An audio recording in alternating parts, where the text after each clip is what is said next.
discussed law of supply and other two remaining constant, price and quantity supplied positive relation. That means price rise करेगा तो quantity supply भी rise करेगा and price fall करेगा तो quantity supply fall out करेगा. और इसी वजह से आपने अगर ध्यान से देखा है तो मैंने यहाँ पर price and quantity का जो रिलेशन मैंने रखा है वो बिल्कुल पॉजिटिव रखा है. प्राइस में भी राइज है और क्वांटिटी में भी राइज है. इससे रिलेटेड टॉपिक्स हम पढ़ेंगे कि ऐसा क्यों होता है, इसके पीछे भी रीजंस हैं, बट आपको बेसिक पता होना चाहिए. ओके, यहाँ से हम बात कर लेते हैं अगले दो मेजर कंसेप्ट्स की. अदर दो कंसेप्ट जो हमारे हैं वो है एक तो सप्लाई शेड्यूल और एक सप्लाई कर्व. तो सप्लाई शेड्यूल का मतलब क्या है? ए लिस्ट और a record of different quantity which a producer is ready to sell, which a producer is ready to sell at different possible prices. जबकि supply करने का मतलब होगा ग्राफिकल प्रेजेंटेशन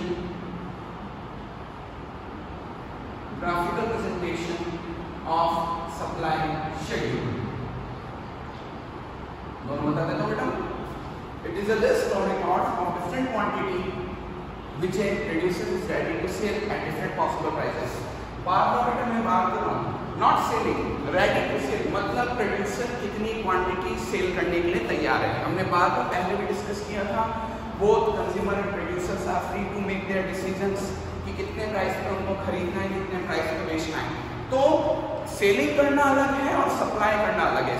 देखो इसको यूं समझ सकते हैं कि मान लीजिए एक प्रोड्यूसर ने 100 यूनिट्स मार्केट में प्रेजेंट कर रखी है, जबकि मंथ एंड में आते आते केवल 80 बिकती है. तो सेल्स कितने ही हुई बेटा? 80 की. जबकि सप्लाई कितनी हुई? 100. इससे बता देता हूँ प्रोड्यूसर ने मार्केट में 100 यूनिट्स प्रेजेंट की थी, ये बेचनी है, रख रखी है, मार्केट में प्रेजेंट कर रखी है, शोरूम में सजा रखी है, सब कुछ कर रखा है. लेकिन मंथ एंड आते आते केवल 80 बिकी. तो समझिएगा 100 उसकी सप्लाई थी जबकि सेल्स कितनी थी? 80 की. तो आई गेस अब आपको सेल और सप्लाई का फर्क समझ में आ रहा होगा. ओके, अब सप्लाई शेड्यूल बेटा दो टाइप का होगा. बिल्कुल चैप्टर वैसे ही जाएगा जैसे जैसा आपका डिमांड जा रहा है. एक इंडिविजुअल, एक market. Individual supply schedule, it is a supply schedule of individual firm, individual या सिंगल फर्म या प्रोड्यूसर. जबकि market supply schedule is sum total of supply schedules of all firms at a point of time. At a point of time. Individual supply schedule एक single producer का या एक firm का या एक company का होगा, जबकि मार्केट सप्लाई शेड्यूल एक पर्टिकुलर टाइम पीरियड पर मार्केट में जितनी भी फर्म्स हैं, जितने भी प्रोड्यूसर्स हैं, उनकी सप्लाई का टोटल सम होगा. अगेन इंडिविजुअल डिमांड कर्व की बात करें. डिमांड कर्व भी आपके सप्लाई कर्व भी आपके बेटा दो टाइप के होंगे. Again we will have supply curves. जैसा मैंने आपको बताया कि एक बार आपके सप्लाई के शेड्यूल तैयार हो गए तो सप्लाई कर्व बनेगा, graphical representation of A supply schedule. तो सप्लाई कर्व भी दो टाइप में होंगे, एक इंडिविजुअल, एक market. Individual will be graphical presentation, graphical presentation of individual supply schedule. जबकि इधर आएगा graphical presentation of market supply schedule.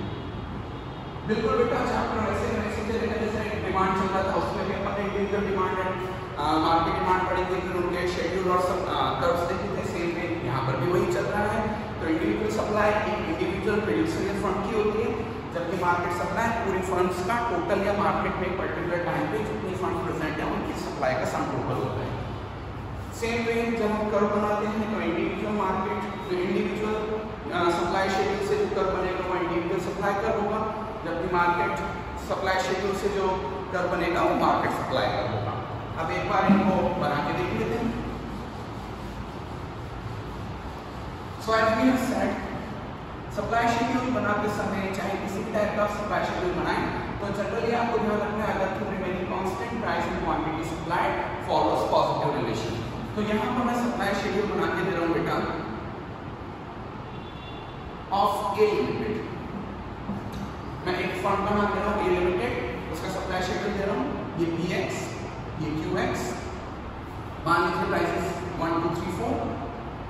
अब क्योंकि प्राइस राइज कर रही है बेटा क्वांटिटी सप्लाई में राइज करनी चाहिए। सपोज इस टाइम पर क्वांटिटी 2 इस पे 3 4 एंड 5 ये आपका सप्लाई शेड्यूल तैयार है ऑफ ए लिमिटेड। इसी तरीके से मैं supply schedule of B limited तैयार कर सकता हूँ। मैं दूसरी फर्म का सप्लाई शेड्यूल तैयार कर रहा हूँ ये px ये qx 1 2 3 4। अब हो सकता है जरूरी नहीं है कि अगर ए लिमिटेड 1 रुपये प्राइस के ऊपर 2 क्वांटिटी सेल करने को तैयार है तो बी लिमिटेड भी इतना करेगी, जरूरी नहीं है। मान लीजिए बी कहता है कि हम 1 पे 1 ही सेल करेंगे, 2 पे 2 ही करेंगे, 3 पे 3 एंड 4 पे 4। तो ये होगी प्राइसिंग और सप्लाई डिसीजन से। ओके, ये तो हुआ इंडिविजुअल ए और बी के बारे में। नाउ एक बार मार्केट सप्लाई शेड्यूल भी देख लेते हैं। तो मार्केट सप्लाई शेड्यूल करते समय हम एक असम्पशन कर रहे हैं बेटा कि इस मार्केट में अभी 2 ही फर्म काम कर रही है। फिर से बोल देता हूँ, हमने असम्पशन कर लिया that only 2 firms A limited and B limited are present. A limited and B limited नाम की केवल 2 फर्म्स मार्केट में प्रेजेंट हैं। ओके, प्राइसेस क्या चलेगी बेटा? प्राइसेस क्या रहेगी 1 2 3 एंड 4। ओके, अब हम क्या करेंगे कि वेक्स के लिए हम क्या करेंगे, जो क्वांटिटी ए सेल करने को तैयार था और जो क्वांटिटी बी सेल करने को तैयार था उनका सम ले लेंगे।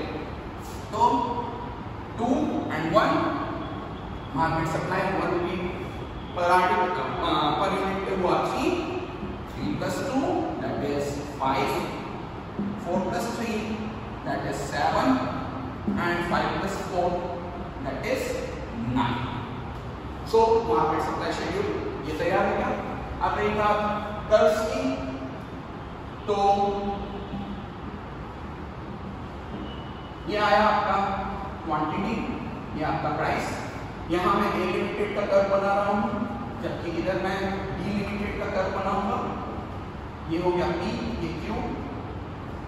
अब देखिएगा यहाँ मैं जो कर्व बना रहा हूँ वो किसका बना रहा हूँ, अकेले ए लिमिटेड का, इधर बी लिमिटेड का। तो इधर जो कर्व बन के आएगा ये बनेगा individual supply curve of A limited, जबकि इधर मैं जो कर्व बना के लाऊंगा वो बनेगा individual supply curve of B limited. So देख लेते हैं प्राइसेस 1 2 3 4। ओके, तो 1 रुपये प्राइस में और इधर अपन ने यूनिट्स डाल दी।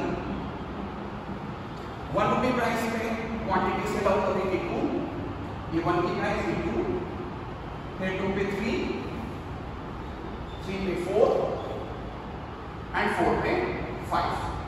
सो आपका कर्व बनता है बेटा ये, नाम चाहे तो ABCD या स्टैंडर्ड में सप्लाई कर्व को SS से शो कर सकते हैं, SS डिनोट्स सप्लाई कर्व। तो आप देख सकते हैं ए लिमिटेड का इंडिविजुअल सप्लाई कर्व दिया गया। सेम वे आप चाहे तो बी लिमिटेड का भी प्लॉट कर सकते हैं। बी लिमिटेड के लिए 1 पे 1, 2 पे 2, 3 पे 3 एंड 4 पे 4। ये आपका अगर इसको आप मिलाएंगे तो ये इस तरीके से बन गया। चाहे तो इसको एसएस नाम से शो कर सकते हैं, सप्लाई कर्व ऑफ बी। तो ये इंडिविजुअल सप्लाई कर्व होता है ए और बी लिमिटेड के। अब देखिएगा ये हमने individual demand schedule supply schedule से बनाए थे, अब मैं मार्केट सप्लाई शेड्यूल से मार्केट सप्लाई कर्व बनाऊंगा। तो ये हो गया XY, ये मैं बना रहा हूँ मार्केट सप्लाई कर्व और प्राइसेस वही चल रही बेटा 1 2 3 and 4 एंड यहाँ पर हम एक साइन लेके एक बार अपना वर्क शुरू कर रहे हैं। सो 1 पे मार्केट सप्लाई 3, 2 पे 5, देन 3 पे 7 एंड 4 पे 9। ये लीजिए आपका सप्लाई का तैयार हो गया बेटा। जब आप प्रॉपर स्केल से यूज करेंगे, मेरे पास स्केल एंड टूल्स नहीं है तो आपको हो सकता है लाइन थोड़ी प्रॉब्लमेटिक लगे, बट जब आप इसको सेल्फ अपने घर पे बैठ के अपने स्केल्स और पेंसिल वगैरह का प्रॉपर यूज करके बनाएंगे तो आपको आसानी से ग्राफ समझ में आ जाएगा। ओके, अगेन इसको SS नाम दे सकते हैं या MS नाम दे सकते हैं, MS shows market supply. Okay, एक चीज और मैं बेटा आपको बताना चाहूंगा कि अभी जो अपन ने तीनों कर्व बनाए हैं वो स्ट्रेट लाइन बन रहे हैं। क्यों बन रहे हैं? क्योंकि आप देख सकते हैं कि यहाँ मैंने डेल्टा P और इधर मैंने जो डेल्टा Q है वो कांस्टेंट रखा है। डेल्टा P और डेल्टा Q कांस्टेंट रखा है, इधर भी डेल्टा P और डेल्टा Q कांस्टेंट आ रहा है और इस वाले शेड्यूल में भी सेम चीज आपको देखने मिलेगी। तो अगर आपका डेल्टा P और डेल्टा Q कांस्टेंट रहता है, यानी गैप्स जो आपका प्राइस और क्वांटिटी के बीच में रखे हैं वो कांस्टेंट रहते हैं, तो आपका स्ट्रेट लाइन सप्लाई कर्व बनेगा। लेकिन जरूरी नहीं है कि हमेशा स्ट्रेट लाइन सप्लाई कर्व बने। सप्लाई कर्व स्ट्रेट लाइन ना होके फ्लक्चुएटिंग लाइन भी शो कर सकता है, जरूरी नहीं है कि स्ट्रेट लाइन बने। बट अपने कोर्स में बेटा स्ट्रेट लाइन सप्लाई कर्व है, लीनियर सप्लाई कर्व है, इसलिए हम किसी टाइप के डेल्टा P और डेल्टा Q को कांस्टेंट करके शेड्यूल बनाएंगे और लेटर ऑन हमारे जो सप्लाई करवाएंगे वो स्ट्रेट लाइन सप्लाई कर्व बनेंगे।